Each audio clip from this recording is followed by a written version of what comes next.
What is going on, everybody? I am back today to talk about a new horror suspense thriller movie from director Zach Cregger, who is another director that has come from a more comedic background that is now making horror or horror adjacent movies.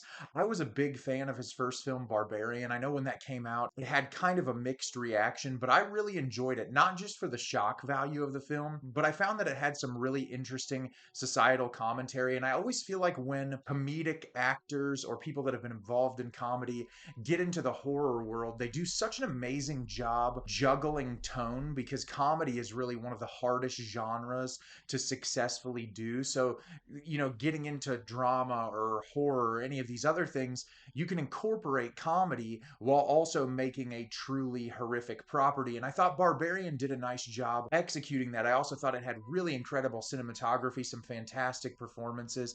And so Cregger has been on my promising list, directors that I've been really looking forward to what they were going to do next. And as soon as this project got announced, I knew I was going to be pumped for it. The initial trailers for it looked absolutely excellent. The buzz surrounding the movie this weekend has been through the roof. So I've been really looking forward to getting on board and watching this. And I'm going to tell you a little bit about Weapons today. Weapons is directed by Zach Cregger. When all but one child from the same class mysteriously vanish on the same night at exactly the same time, a community is left questioning who or what is behind their disappearance. So I was super excited to watch this movie. Like I said, Cregger, I thought Barbarian was really great. You can see the potential from a new director and what they're capable of. And this movie is remarkable. I loved this. This is one of my favorite movies of the year. Easily could grow to love and appreciate it more upon multiple rewatches. It is not at all what I expected, and I don't think it's at all what a lot of other people are expecting either. It has horrific moments. A lot of people are going to say it's not a horror movie because it's slower paced, but it's very interesting, it's enthralling, it builds an incredible mood and tone. It has some of the best performances of the year, and it also has a really interesting societal commentary sort of layered throughout. And somehow, despite it being very heavy dramatically in moments, it's also incredibly funny in others. And I think obviously Cregger's comedic background is coming through in droves in something like this. And I'm going to tell you a little bit about it today. I'm going to avoid spoilers because this movie is really fresh. I think going into it and kind of just experiencing it is the best way that you can enjoy it. But I'm going to give you a little bit of a baseline as to how the story works and tell you my thoughts about it today. So, like the plot description states, we're jumped into this place where we had this incident occur where in the middle of the night one night at 2:17, all of these kids from one classroom got out of their beds, ran out of their front doors. They caught it. A lot of the families caught it on their Ring cameras or cameras that they had set up at the house, and they completely disappeared. No one knows where they went. No one knows what's happened to them, and it has sent the entire community in an uproar. And throughout this film, we are sort of jumping perspectives to all of these different people in the community that has experienced it. But the two that I'm going to focus on talking about early on, as they're a big part of the movie, are Justine, played by Julia Garner, who is the school teacher of the one classroom. And when she goes to her classroom that day, there is only one child that shows up, and a lot of the community is blaming her. They think that she has something to do with the kids going missing. And a lot of the film is her response to that, how she's struggling and grieving. And she seems to be a person who wanted to just take care of these kids and be a good teacher. And now she's in this situation where people think she's done something horribly wrong. And so we're getting the experience through her perspective. And then Archer, played by Josh Brolin, is another one of the main figures that we follow through most of the film, who is one of the parents of one of the children who has gone missing, and it is affecting his life. He's fixating on it. He doesn't feel like the police force is doing a good enough job finding his child. And so we jump through those two perspectives and then a multitude of other characters that show up and how they are responding or directly correlated to the situation that is occurring with these children disappearing. So like I said, I thought this movie was incredible, and there are a numerous amount of reasons for it. But for starters, performances here, Julia Garner is excellent. I feel like her character does such an amazing job portraying what it would be like to go through a situation like this, where you get a job that obviously, when you're taking care of kids, there's such an immense responsibility there, especially in the current landscape that we live in now and the dangers that children face just going to school. And I think that her response, the drama that her character gets into, she's struggling with alcohol abuse because of what she's going through. I just feel like her performance was exceptional. And when she was the forefront of the movie, she carried it very brilliantly. And similarly, Josh Brolin being this father who, he's got this business and he's falling apart at his business because he can't keep up with anything, because all he can think about is his son has disappeared. You can see there's tension between him and his wife because of everything that's going on. And he's so fixated on figuring out what's happening, he wants to blame the teacher immediately. And instead of kind of taking a step back and analyzing everything, he's just so hyper focused on this thing that it's just he's getting in his own way. And it's the frustration that he's experiencing, and all that emotion feels incredibly palpable in a way that was very relatable.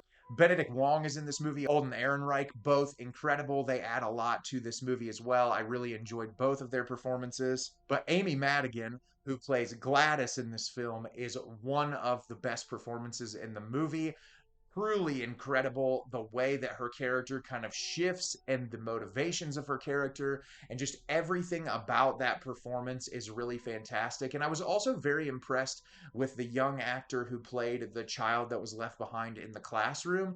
I feel like, I'm very harsh on child actors a lot of times, and it's never the child's fault, but a lot of times the director doesn't pay close enough attention with how these kids act, and so it comes across as sort of hokey or unrealistic.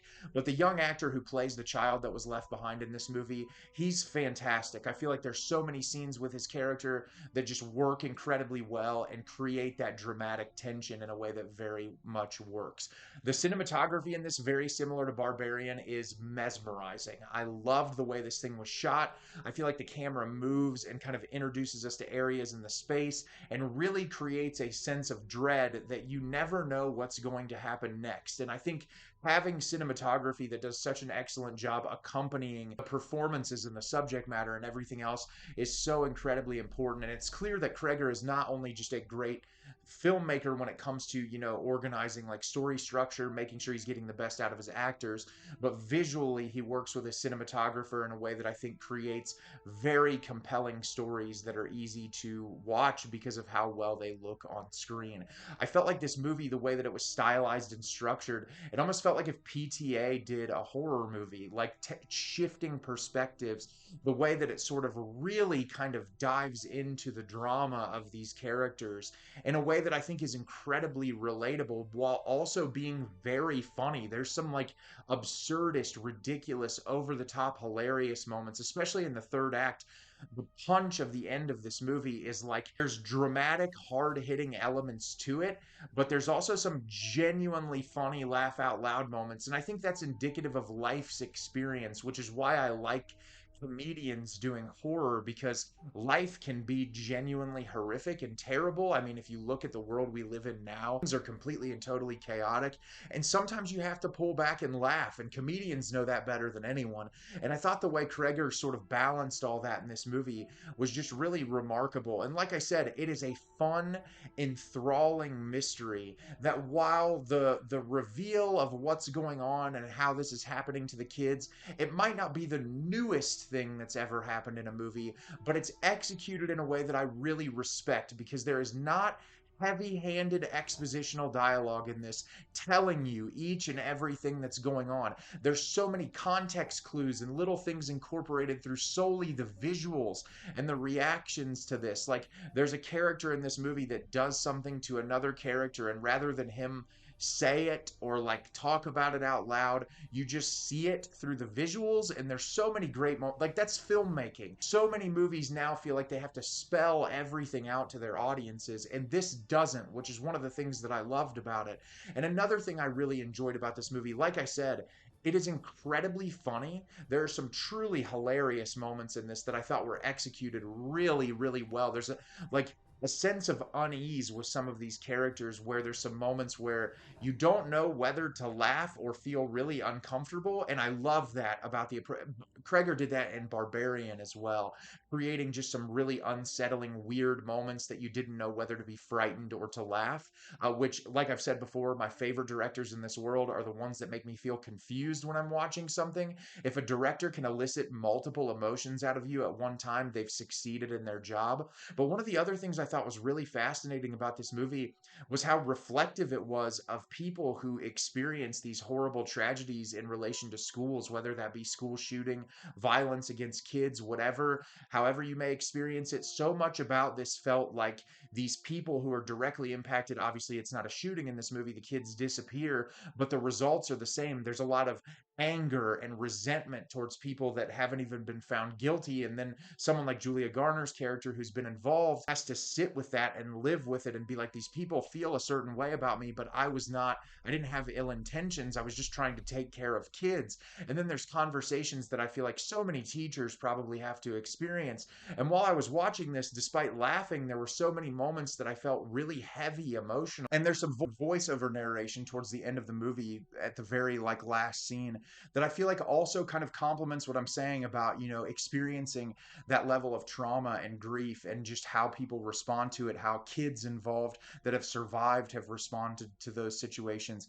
And I think the story of the young child who was left behind in this really hard hitting emotionally and executed in a way that I thought was brilliant. And like I said, Cregger really like making this movie that can make you feel very heavy emotionally, but also can make you laugh till you almost cry. Like there's really it's a sign of a very talented human being that so much of that can occur in the sense of just a 2 hour long movie, and that you leave with something that you'll be thinking about long after it's over. And that's exactly what Weapons is. It is a movie that will make me think about it for a long time after it's over. I thought it was remarkable. I was in a completely full theater on a Sunday afternoon, and I thought that's just wonderful to see. I love seeing movies like this draw very large crowds. People seem to have a genuinely solid response, which is exciting for someone like me who wants unique, creative content to be made that isn't just more of the same. This felt like something completely original and really sort of off the wall, and I loved that about it. And I really hope you'll go check it out and support this movie so more things like this can get made. So, have you seen Weapons? Did you love it? Did you hate it? Leave me a comment down below. Let me know what you thought. I thought this movie was incredible. I loved it. I thought the performances were great. I thought the mystery of the film was excellent. I thought where it went in the third act was just fantastic. And I cannot wait to watch it again. As always, if you can like the video and subscribe to the channel, helps me out a lot and lets me know the type of content you're looking for. I'm always putting out new material and look forward to getting more out for you in the near future. And as always, everyone, thank you so much for watching and have a great rest of your day.